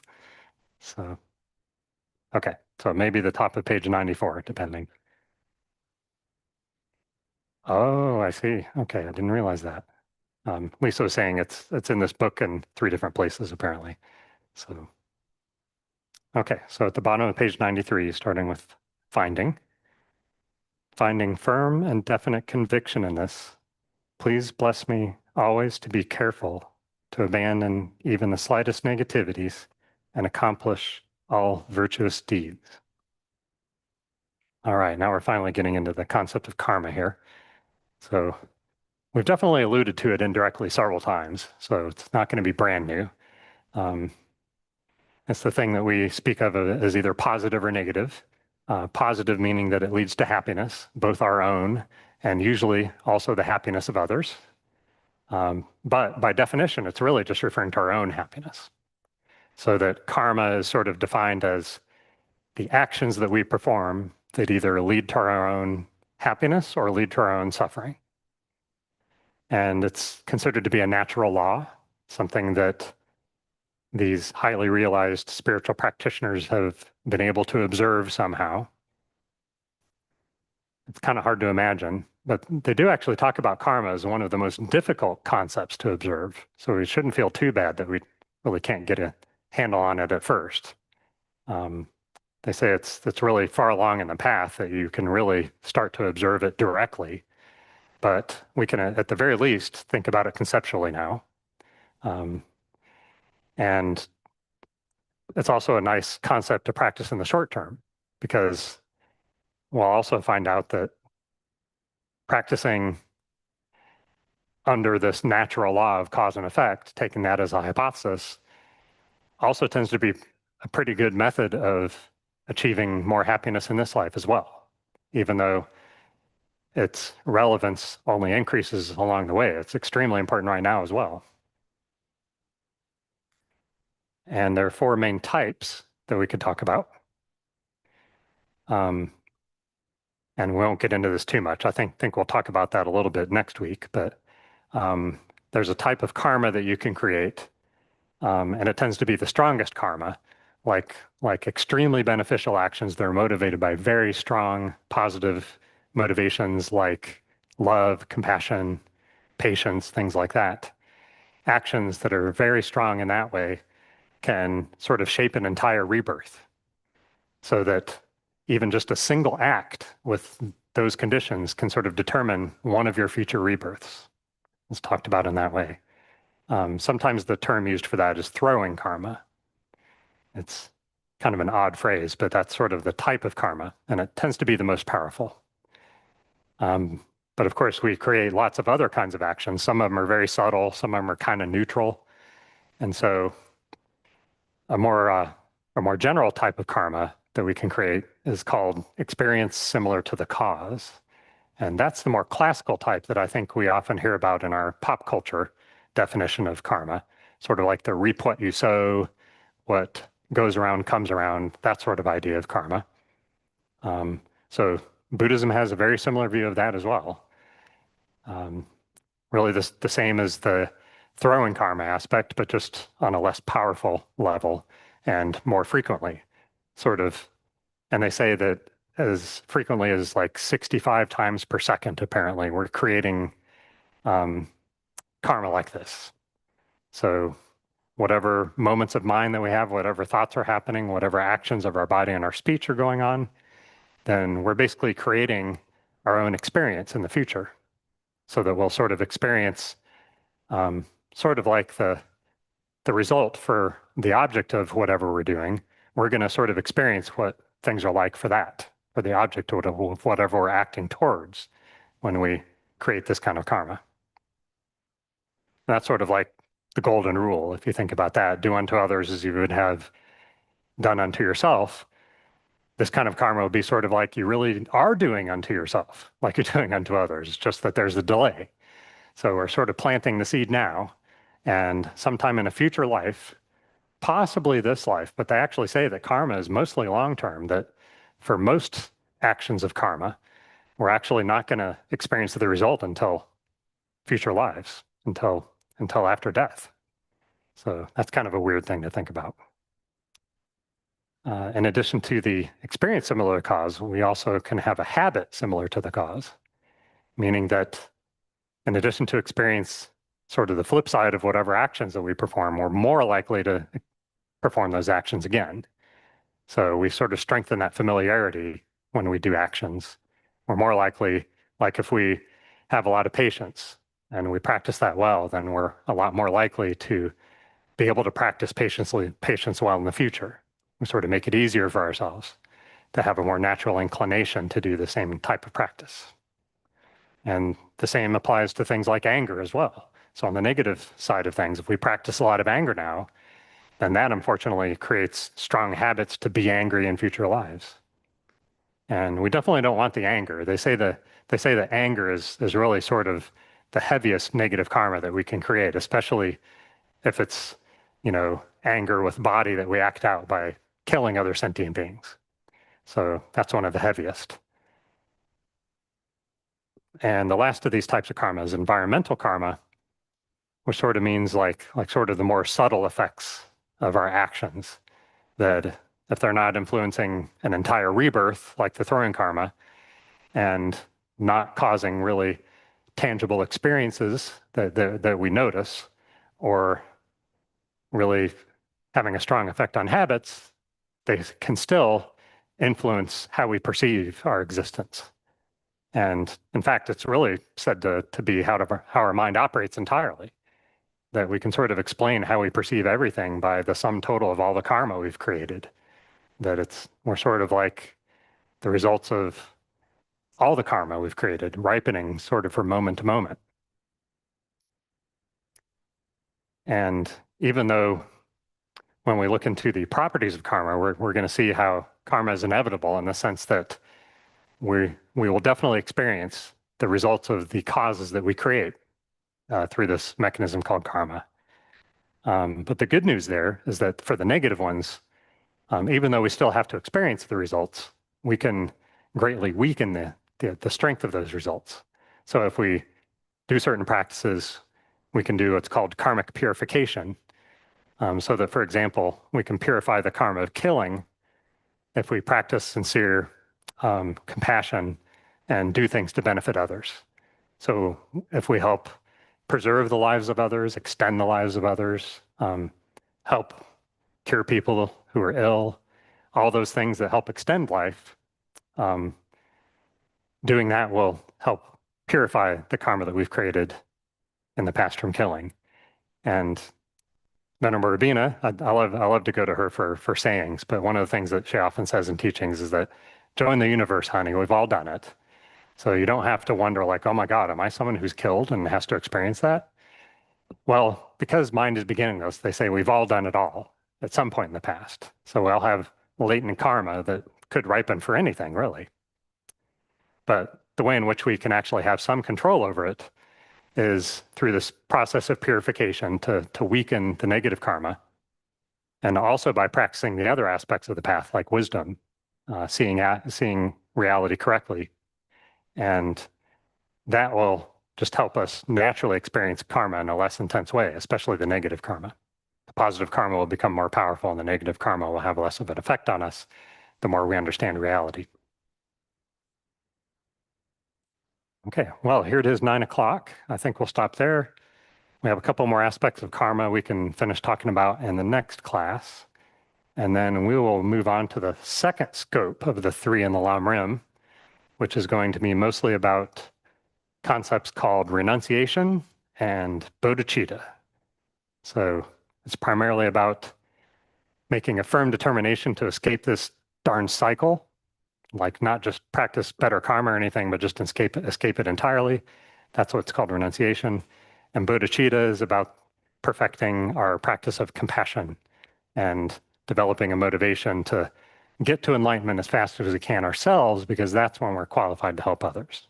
So that's sort of this word that they call bodhicitta. So I'm happy to take some more questions, or if people have comments, you're welcome. If you need to leave, that's perfectly fine as well. But I'm happy to stay a few minutes to answer some questions. Hey, Anyone? John, I want to go back to where we talk about the teacher. Okay.